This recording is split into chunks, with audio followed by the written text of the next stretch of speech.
they've seen it through already. You might want to illustrate something. Right, those cartoons out of cartoons. What kind of machine is this?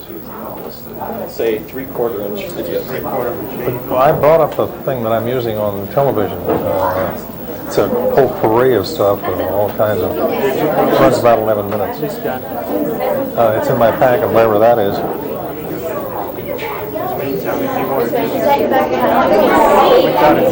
you wanted to show them how to do a couple of gags. I didn't quite know what you wanted me to do here. That's all. Well, we're going to let you share.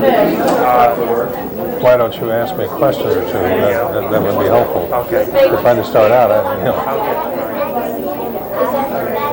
right, let me get us started here for a second. Because one of the things that a person could ask was, how do you think up a sight gag like for the coyote? Like what goes through your mind when you're trying to think up what's going to happen next to the coyote? Well, you might not want to know what goes through my mind. Let me give you a line that I think is very important to remember in comedy.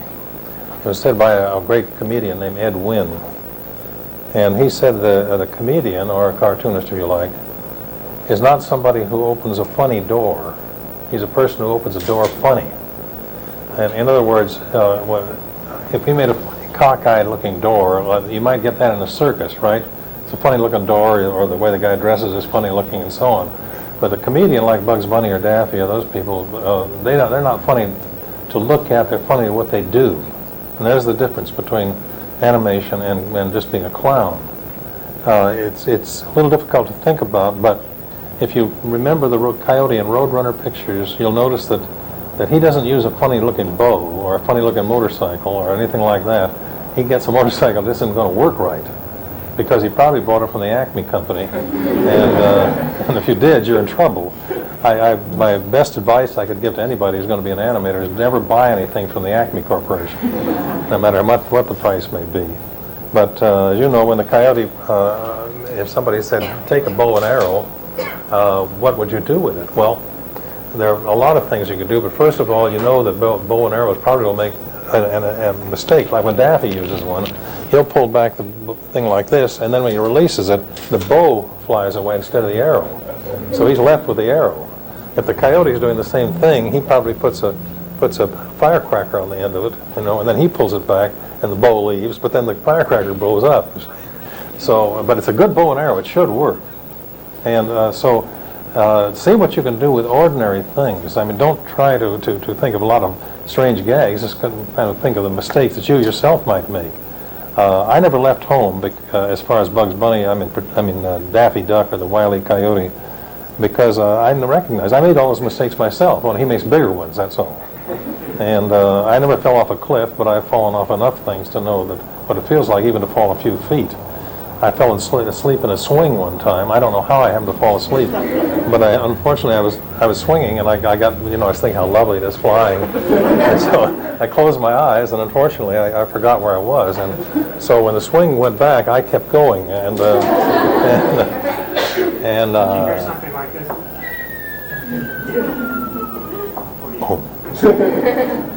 Well, let me tell you about that. That little plop that makes when the coyote falls off a cliff and he falls away into the distance.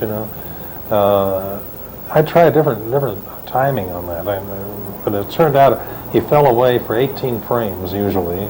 That's 3/4 of a second.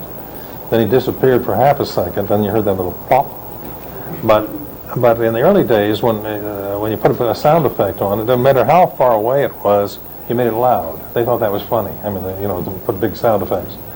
Well, in this case, they were mixing the sound effect into the picture. At the end, when we put them all together, the most terrible time in the world, you're going to have to face it someday if you become an animator, and that is you go into this room, the picture's all complete, right? And all the music's been recorded, and the dialogue has been recorded, and the sound effects have all been recorded, but they're all on different reels. And those guys that are mixing, as they call mixing the picture, and now they have slides, but in those days they had what they call pots. That's like this. Well, they want to hear everything that's on there. So when you walk into the room, you're the director. You thought, oh God, this is such a lovely picture. I mean, I really could be good. I didn't think that way usually. I was always expected to be a failure. But But you walk in there and you sit down, you're the nice director, and they run them. All the sound effects are all loud, and it drives you insane. But they're trying to figure out what they have there, and then they run it again, and they take sound effects and they modify them, and they make the music bigger. But when you first hear it, the dialogue and the music are so loud you can't tell which one is which. They can hear it, but I couldn't. So that is the most terrifying thing. You don't have an audience. These guys don't laugh. The mixers just sit there and do this thing. And it's, a terrible bunch. It was like, it's like being in the Spanish Inquisition, pulling out fingernails and hitting you on the feet and strangling you all at once. And so anyway, we were doing this Coyote picture, and this fellow, they got it fairly well balanced, the sound and so on, because there was no dialogues except the beep beep. So the Coyote fell off, and he went off into the distance, and usually you'd hear a big bang, but this guy had forgotten to turn the pot up so that it was loud. So he went, give me your sound again. Oh, and there was a little bitty hit. And it was the first time anybody had ever heard anything like that before, and the man that was doing the mixing laughed so hard he fell over backwards. He really fell over backwards, literally. And I was astonished because I'd never heard the guy laugh. I didn't even see him smile before, much less laugh. And so what did he do? He got up and said, "I'm going to fix that." I said, "What do you mean you're going to fix that?" He said, "It should be loud." I said, "Bob, you were mixing it. Why did you fall over laughing? Was that funny or wasn't it?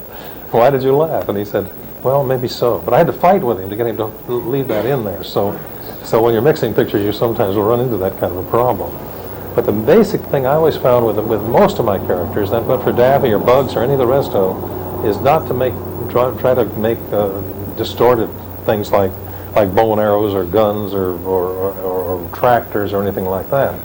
But on the other hand, you may remember there was a gag once. I don't know. Can you see anybody if I draw? Okay. But you can also make what is an ordinary thing. This was a. You've all seen this kind of a thing. Those kind of things that swing balls. I always thought those guys must be the most relaxed people in the world. The guys swing those big balls and knock down buildings. Doesn't that feel wonderful? You go home at night, say, knock down 7 buildings tonight, honey. Because usually you're all kind of tied up, But here's these guys get to do this thing like, so we have the Coyote sitting in here, and the Roadrunner, so he hears the Roadrunner coming. There's a cliff here, perhaps. And so, now this is an idea of what you can do with something very simple. So when he brings this thing up, ready to drop it on the Roadrunner, it comes up like this, and it doesn't stop there. It just rolls down like this and crushes this, like that. So you see, it's there. Things like that do happen occasionally in real life. Happens a lot to the Coyote. What's that? Happens a lot to the Coyote. Yeah, well, the Coyote. The nice thing about the Coyote picture is that he could stop anytime, but if he did, we'd be out of business, But I like him. Both Daffy and Bugs, Daffy and the Coyote, I think are very admirable. They keep trying all the time, even though they fail. But it's funny what leads people into animation.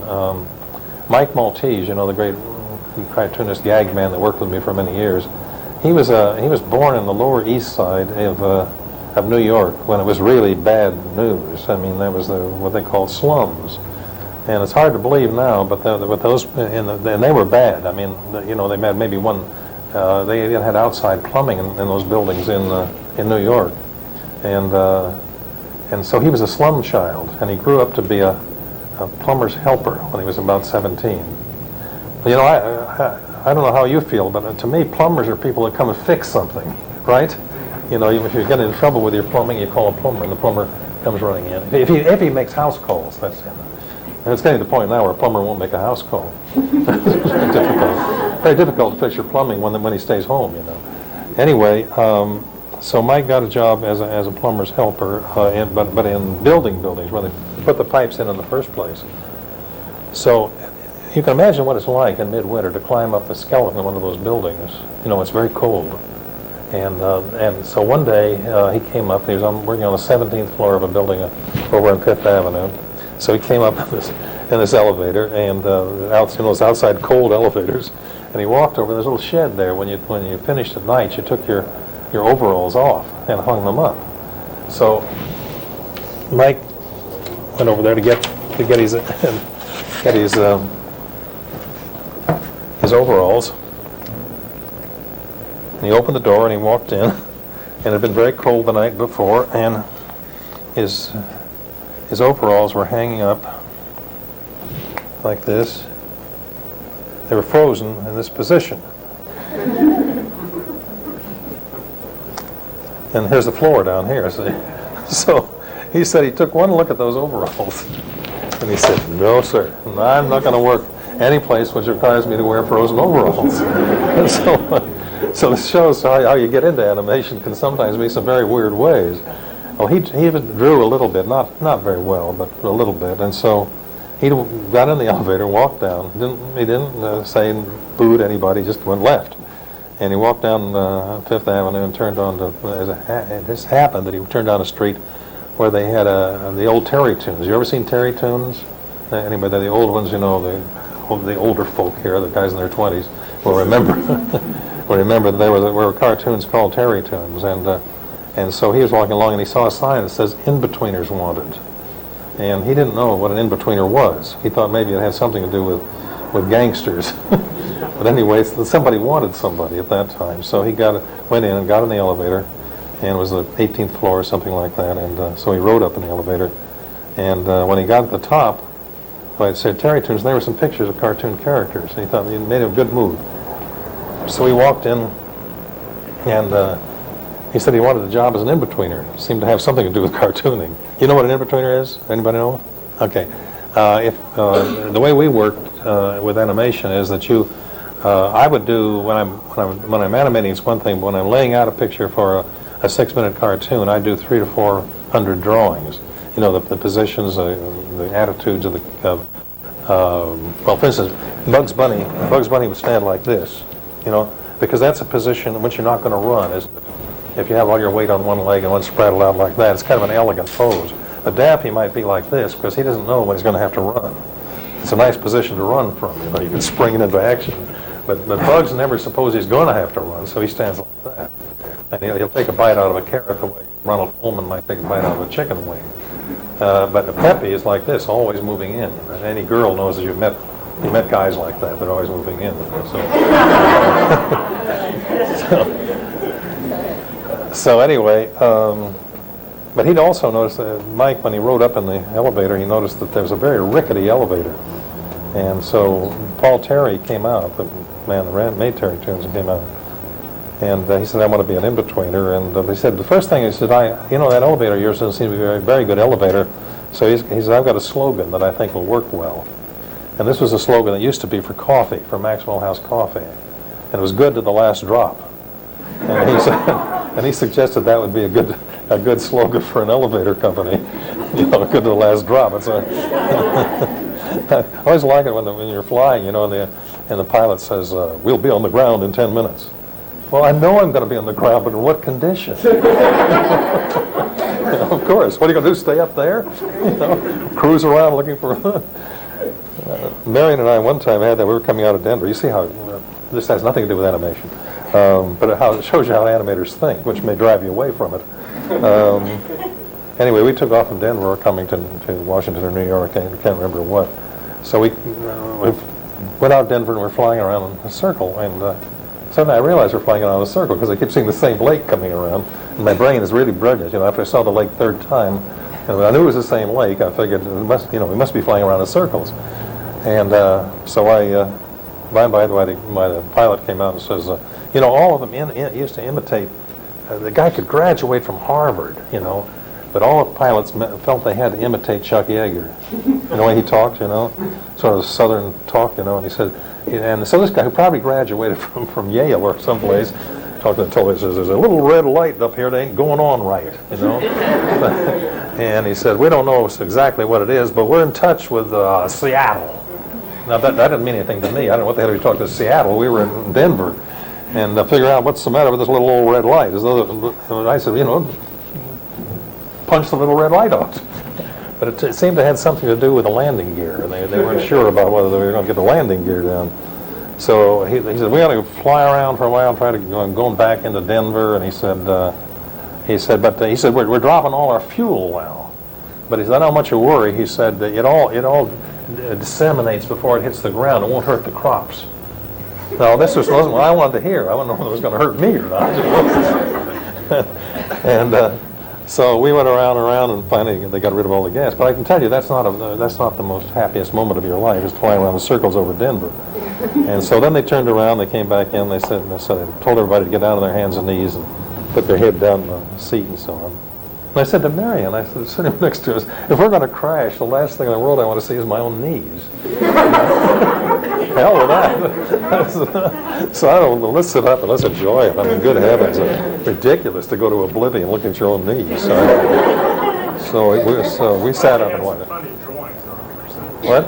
You had some funny drawings on your knees. Oh, that would be different, yes. But unfortunately, you know how many people ride in airplanes and wear shorts? You know, if I'd been wearing shorts, I could have made some beautiful drawings on my own knees. You know? And then they, and afterward, after the crash, they could have taken my knees and made lampshades out of them. There's a poster up there that shows Bugs Bunny, sort of becoming Bugs Bunny.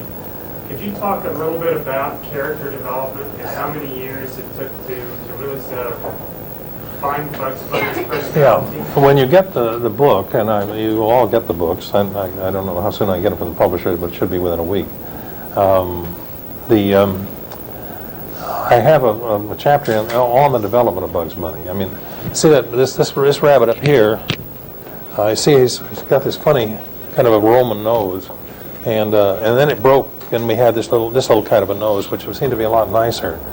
At that time, as you see, he has the bent knees, and here his legs are getting much straighter, and they're not quite right there. It took about 8 years to get Bugs the way he was, the way he is now. At first, he was really just plain nutty, and so was Daffy. And but there's a great deal of difference between being crazy and playing crazy. And I think that's in animation you'll find this to be true. Anybody can make something just nutty, but when Bugs is playing a part and playing like he's nuts, then it's a different matter. And that's what you try to find out.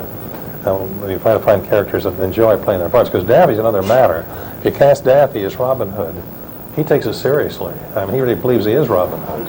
And but the problem is that Porky doesn't believe that he is Robin Hood, so his dignity is affronted. And most of us can't take that very well. You know, there are only two things I think that are really bad that I find, and all my life I've found to be difficult. One is nobody likes to be humiliated, and then nobody likes to be ignored, to be indifferent. You know, when I was in high school, I was 6'1" and weighed 128 pounds. So girls could look right through me. I was transparent as well as being thin. So they'd wave, and they were waving at a guy behind me, you know, because there I was, this little rail sticking up there. That's one of the reasons I think that I developed Bugs Bunny. I mean, Pepe Le Pew was because that's the way I wanted to be, and unfortunately I wasn't. Somebody who, in spite of the fact that he had a rather dismal body odor, as skunks are likely to do, still had this terrible, wonderful ego. But let me tell you about the development of any character. We never start with a drawing, and we never start with a life, with the voice. What we try to do is to think of who this character is, not what it is, because that's easy. Once you find out who this character is, then you'll begin to understand that you can do. When I started casting, in other words, let's say I thought of Pepe Le Pew as a skunk in a perfume shop in France. Okay, that's a little storyline. And the owner doesn't want him in there, and then a cat goes in and gets a stripe down her back, and marvelous story, very deep stuff.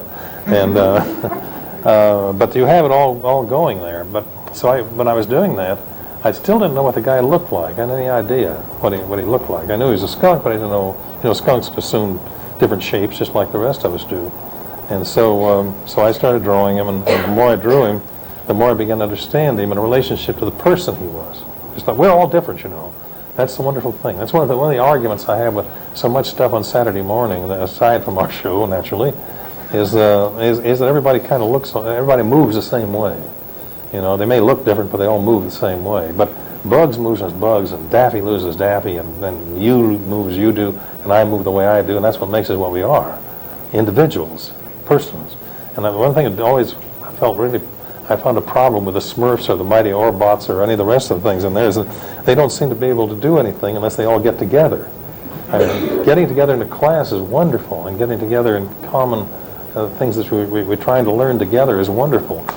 But I always felt that it was so much better if Bugs Bunny confronted the problem by himself. You know, all of us would like to be able to do that, and I think that's my history is the things I tried to do, and it took me a lot of years and a lot of falling off cliffs and falling off swings too, and stumbling and so on to find out who the hell I am. But always, I assure you that you don't need a lot of other people to accomplish. To do things. I mean, animation is wonderful, and drawing is so wonderful because every drawing you make is a drawing you made. You're the person that made that, and it's part of you. So that it never occurred to me. Daffy is very much part of me. I am Daffy. I wish I was Bugs. I do wish I was Bugs, because Bugs is a hero, you know. And when you think in motion pictures, there are very few comic heroes. They're nearly all people like Woody Allen, or when he isn't being Ingmar Bergman, but I mean Woody Allen or Richard Pryor, these great comedians. They're like the old ones, like Chaplin and Keaton and Laurel and Hardy and all those guys. But they all have individual styles, don't they? And that's wonderful. Where did Rikki Tikki Tavi come from? Rikki Tikki Tavi was a book that was part of the Jungle Book that Rudyard Kipling wrote, and I first came across it when I was 7 or 8 years old. And my father didn't usually read to us very much. He told us if we wanted to read, we better learn to read. And so I learned to read when I was 3, and because I wanted stories told to me, and then I kept running into things like this. And Rikki Tikki Tavi is a mongoose. And I guess you know what a mongoose is, but basically the thing that appealed to me was that they fight cobras, and cobras are scary. Believe me, they're scary. You take a cobra, they look something like this. They have a king cobra in the Malay Peninsula that's 18 feet long, and it comes through like this. It goes through the forest like this. There's 12 foot of it on the ground, and 6 feet of it in the air. So if it came in that door, it'd be where your face is. Don't worry, it doesn't. If it was, that's where it would come. So when I was doing this picture of Rikki, and this is something that's fun to do too, is to see if you can find some film to study, not to copy, but to study. Because these guys can, I don't really know, but and this is part of animation, that if you're going to do that kind of a picture, it's the same thing as it would be in Bambi or Dumbo, and where the characters are real animal, the only thing is they can talk to one another. It's different than Bugs Bunny, who's not really a rabbit. And so when you're studying this, you run across some astonishing facts. I mean, some astonishing things that are fun and useful too. One of them is to keep away from cobras. But most of us tend to think, as we found out, that most of us tend to think of this is a cross-section of a snake, and we tend to think of it like this. But if it was like that, it couldn't move because there's only this much of it touching the ground, isn't there? So actually, when a snake moves, it really is like this. So you could have a snake going off like this, and so this is a cross-section of it. It's not a comfortable snake at this point because it doesn't have any. But you see, it's got to have structure. It's got to be in contact with the ground. Now this, oddly enough, is also true of an automobile tire, which as it goes around, it flattens. Otherwise, there wouldn't be any grip, the same thing as there is here. Anyway, the more we got to understand about those snakes, the more interesting it became. But all poisonous snakes are what they call pit vipers. And the reason they're called pit vipers is because they have the 2 little pits right here on the side of their nose. And those pits are like a SAM missile. You know what a SAM missile is? It attacks warmth. It shoots up into the air, and then the engine of the flying aircraft attracts it. It'll go in on warmth. Well, that's a very modern discovery. The only thing is the snakes have known it for about 50 million years. And that's what they do. You can blindfold a snake, and he'll still hit you because those little things go out to warmth, and boom, and it hits you. And I know this is true because when we were doing Rikki Tikki Tavi, we found some film of a snake, and he's about where you are. and I'm the camera. And this guy turns around and he looks at the camera, blah, and it's live action. I just was studying it. And suddenly the warmth of the motor in the camera attracted him, so he struck the camera. And I was so startled because I couldn't, how fast is this? Well, I put it on the Moviola and ran it down, and I found out that from where you are to the camera was 1/24th of a second. He moved 8 feet in 1/24th of a second. Now, it's obvious you can't exaggerate that, can you? You don't have any frames that are less than 24th of a second, so you have to live with that. But that's what's so much fun about animation is you keep looking for things. And I noticed that whoever did that elephant, that's a good elephant, because elephants work differently than horses do, for instance. I mean, an elephant, when they're walking, the hind leg and the front leg move together on the right side. That's why they wobble so much. But a horse, it'll be the right back foot, the left front foot, the right front foot, and the back. So it's what they call a diagonal gallop. Horses and move that way. Elephants and camels, and you know how bad it is. You can get seasick on a camel, and that's because they go like this. The legs and the hands on the same side move together. Well, it's fun to look at anything like that. You know, a bat. You know the bat's wings are really its hands. Really, you look at it, you'll find all those little bones, and then right out here is a little thumb, and very long fingers, and all this webbing in between. Because a bat isn't a bird. Bat is a mammal, just like we are, in terms of having warm blood and so on. So if you're animating a bat, you want to know how it moves. It's different than birds do. And so the more you fool around with it, the more fun it becomes. As I say, if you're dealing with Daffy or bugs or anything, you're really talking with the characters. The tricky term, which I'll tell you and you can forget, is called anthropomorphizing. Now, I'm going to give you a test. What is an anthropomorphizing verb? You don't have to know anything about that. It really means humanizing a character. If you take a rabbit and it acts like a human being, that's humanizing or anthropomorphizing, and you'll run into that when you get to college. You'll run into people who insist that they're anthropomorphized. You say, it's not true. Bugs is acting like a human being. That's what he's doing, and that's the honest truth of the matter. So we really have two basic things. This would apply to Disney's or Tom and Jerry or any of the characters, is that you have characters that move like human beings or you have characters that move like the true animal. But it's fun to know about it, and that a horse and a cat run differently and so on. And bugs will stroll.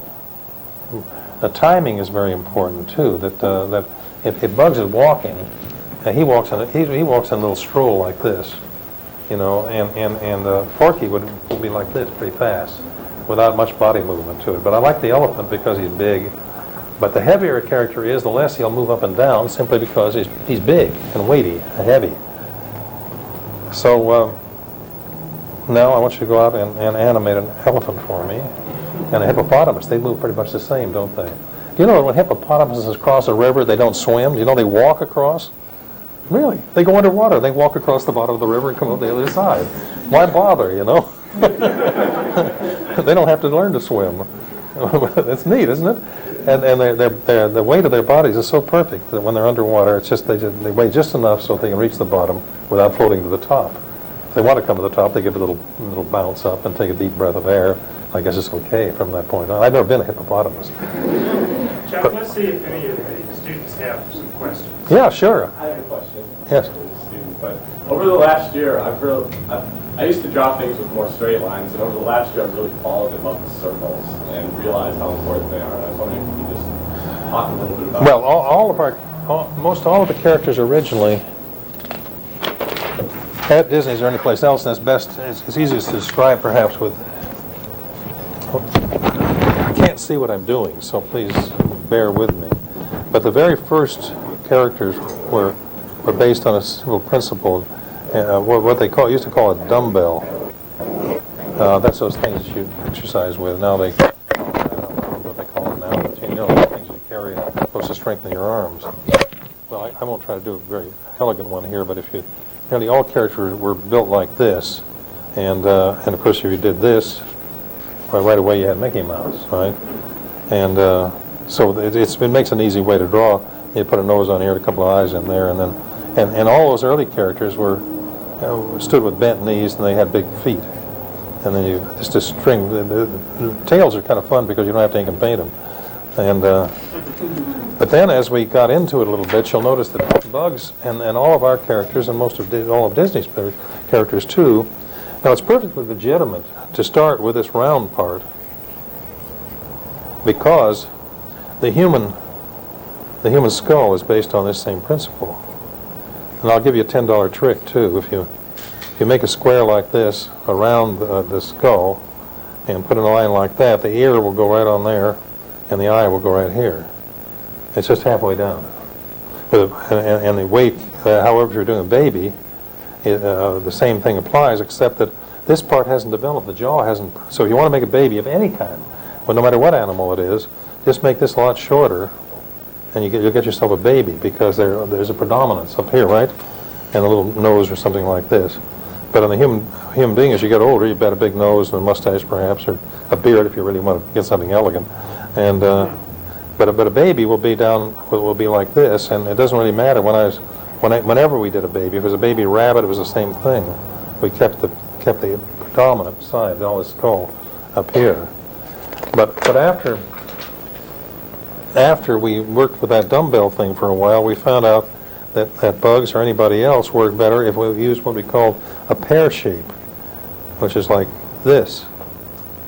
And if you look up there, you'll see the Bugs has that shape. Now the pear, there are all kinds of different kinds of pears. Actually, Bugs would have his cheeks sewn like so, and the ears sticking up. Anyway, but if you're doing Porky, you just make a fat pear. If you're doing Pluto, you put a horizontal pear. Horizontal. You see, this is the way you draw Pluto. This thing, and then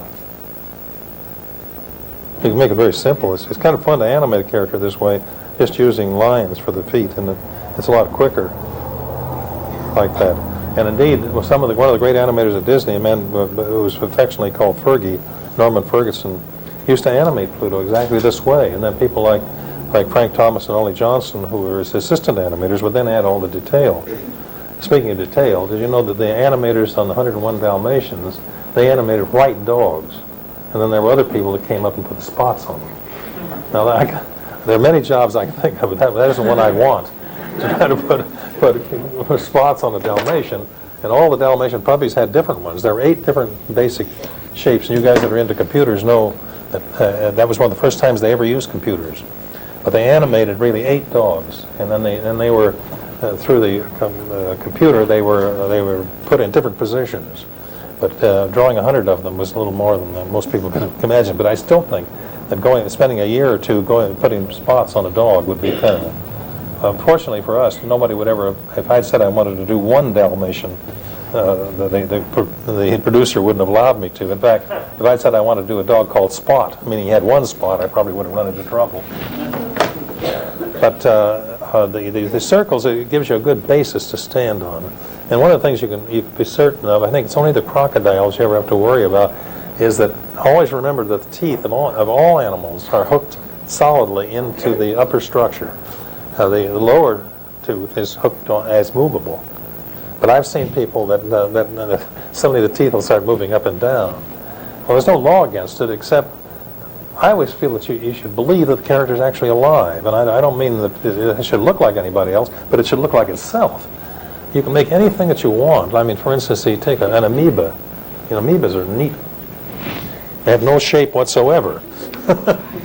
There's one thing about them, though, that if you're animated, and I did animate an amoeba once on a scientific film I made over at Caltech, and an amoeba can be any shape that you want it. It can change into funny little shapes. And it has terrible things. If something comes floating by that looks edible, the amoeba simply develops a mouth and eats it. It can bring a mouth out from any place on its body. It's kind of a tricky business, being an amoeba. But there is one thing. It has an anatomy. And the anatomy is that like if you take a balloon and you can pull it out into all kinds of different shapes, the amount of air that's inside it won't change. The volume remains the same. And I believe when you're animating a character, no matter how nutty it is, if you always remember to keep the volume the same, the thing will be believable no matter what it is. But if you, for instance, take a shape like this and then pull it out into a shape like this, it doesn't work. It's not believable. And so the volume is really the character that holds everything together. It makes them believable.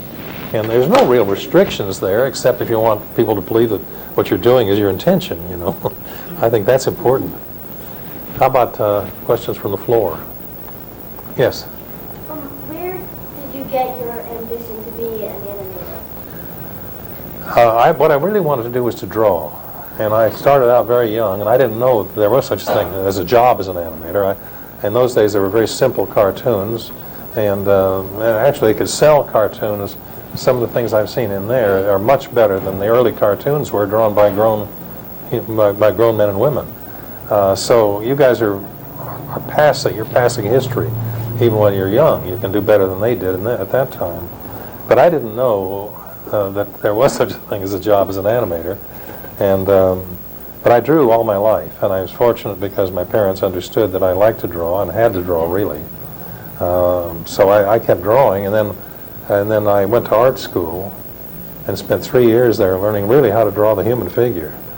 Now, the reason I suggest you draw the human figure as much as you can is because you have a figure of your own, and if you own a mirror, you're in business. You don't have to have a model, and you can draw yourself.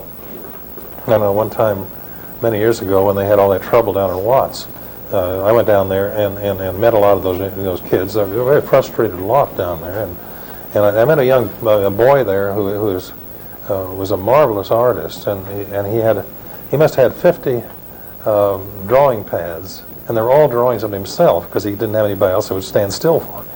So he got a mirror and he drew himself, and then he drew his hand, and he turned his hand around and I said, look at it.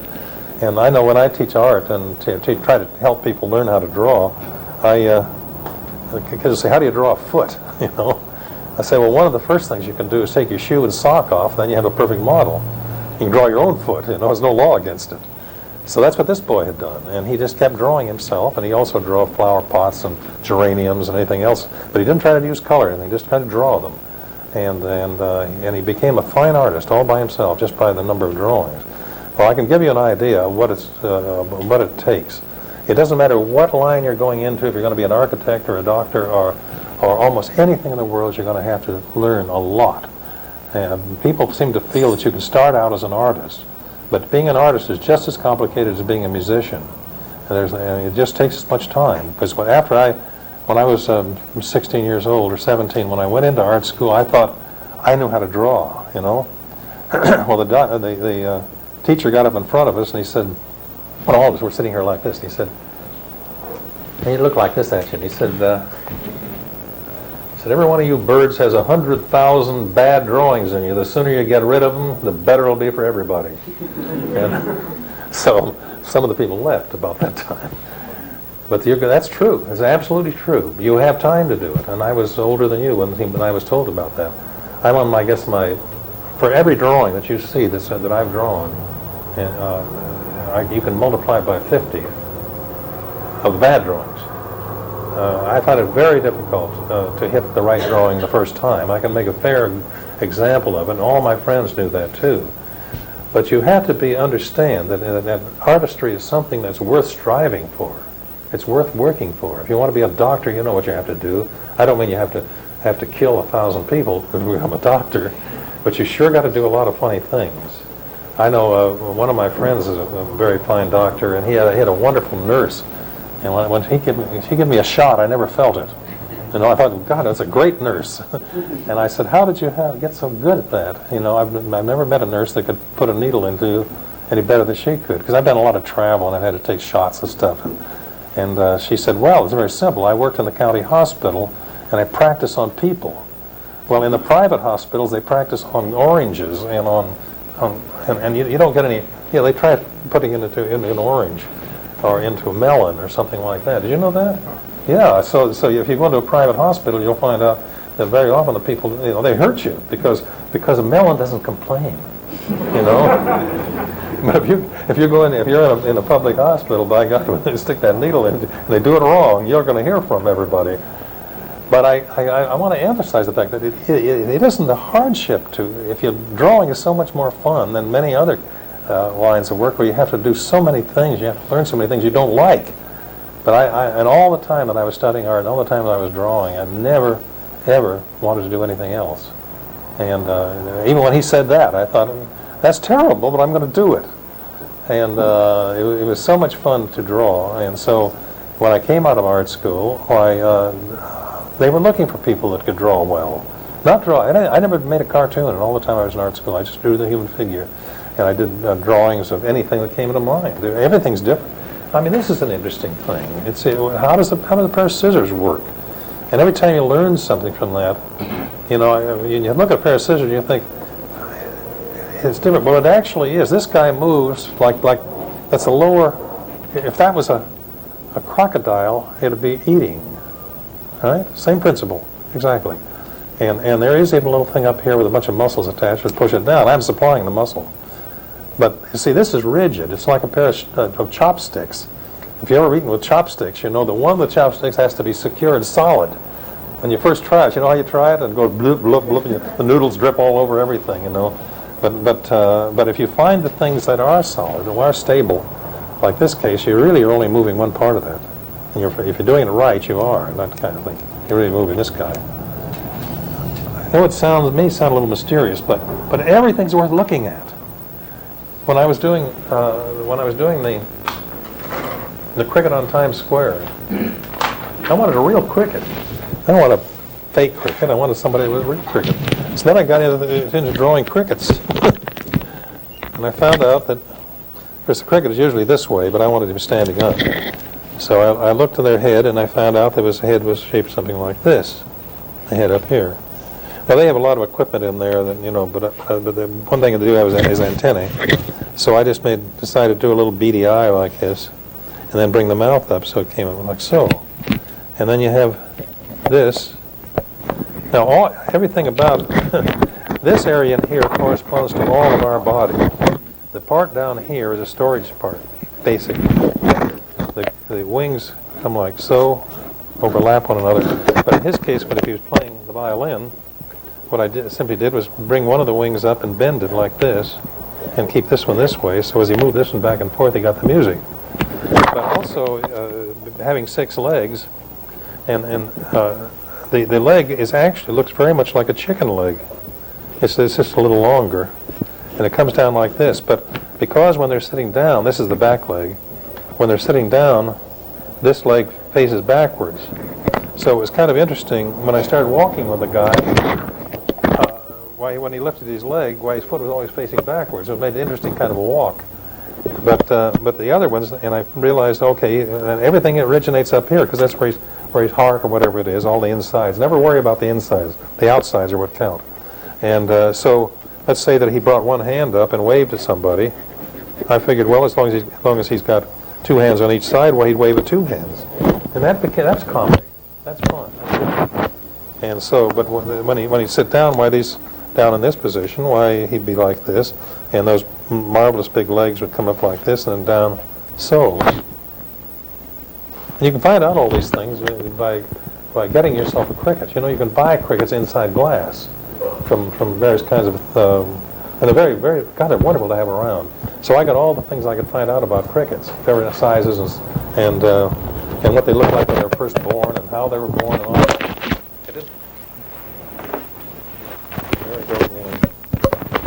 I don't know what I did here, but I did something bad. You can hear me anyway. You know you're recording. There was a question back here. Yes, please. I was wondering, when did you first start working with Mel Blanc? Well, as soon as I started directing, I started working with Mel Blanc. But Mel didn't come to us with a voice. He was a fine actor, and we had the character firmly in mind before we would call Mel in. And he was the most versatile person I ever worked with as an actor. But he did not. We never built a character around a voice. That's not the way you do it. Any more than a live action director would start out with a voice and then try to find an actor that would fit it. You just don't work that way. But Mel was brilliant, and I worked with him for over 50 years. In fact, he did the voice of the Cricket on Times Square. He did the mouse on there, so I used him even after Warner Brothers. You know, Phantom Toll Booth, he did several voices for us. A marvelously versatile guy, and we were terribly sad, you know, losing. But there are others that can do it well. Did you have a question? Yeah. What does it feel like knowing that you've created, you know, I mean, just like stuff that you've created? I mean, feel so great. Because I mean, Well, you're quite- I mean, every No, morning, I'm you glad know, you said, that's a wonderful question. The thing is, she was asking how it felt to have created all those characters and stuff. Well, you must understand that when I was making them, I hadn't any idea that people would care about them as they did, because this was before television, so we made them for motion pictures. All of the films I ever made of any kind were made to be shown in theaters on the big screen. And so before television, of course, after a picture had its initial run and been run in 2 or 3 theaters, then there was no place for it to go. So then you made some more, see? So we figured that at the best they'd last maybe 3 years. So it is, I'll tell you what it is, it's a surprise. That's basically what it is. But I'll come back again to the idea that it's very important to remember at all times that you don't take yourself seriously, you take your work seriously. And what a difference that is. Because if you begin to think of yourself as being important, they're what's important, aren't they? It's what happens when you start drawing. That becomes important. Then the next time you look at it, say, what did I do, you know? I never finished a picture in my life that I didn't worry about making the next one. I didn't think I could. But then I heard Laurence Olivier one time, you know, the great actor Laurence Olivier died recently too, about the time that Mel did. I'll get right to you. But he said that in all the years that he had been on the stage, he had never gone out on the stage without feeling sick. But he was afraid that he couldn't do it. And he's the greatest actor of our times, I think, and almost unquestionably he was, and yet he felt that way. So every artist I've ever known in animation or any other kind, were always uncertain. And you always have that feeling. Let me tell you, being an artist is a very, very difficult thing in some ways, but it's the most fun you can have. But if you ever get to the point where you think I'm doing it right, you're in trouble. Pardon me, I'll get right back to you. So this girl back there. You do any animating of real people? I beg your pardon? You do any animating of real people? I didn't do much animation on real people, unless you could call Elmer a real people, which is questionable. I've done some, like in Rikki Tikki Tavi. There, I was animating. I was basically concerned with the mongoose and the cobras, but they had to be people in there because that's the way the story was written. So you had to animate the little boy and his parents. I prefer not to, if I can, because I believe animation is the ability to do something that the live action can't do. Right? Anything that you can. It's most wonderful when you can bring a rabbit to life, or a mongoose or whatever. But people, if they have to be there, I have a lot more respect for people that aren't people. If you know what I mean. This is the people. Yes.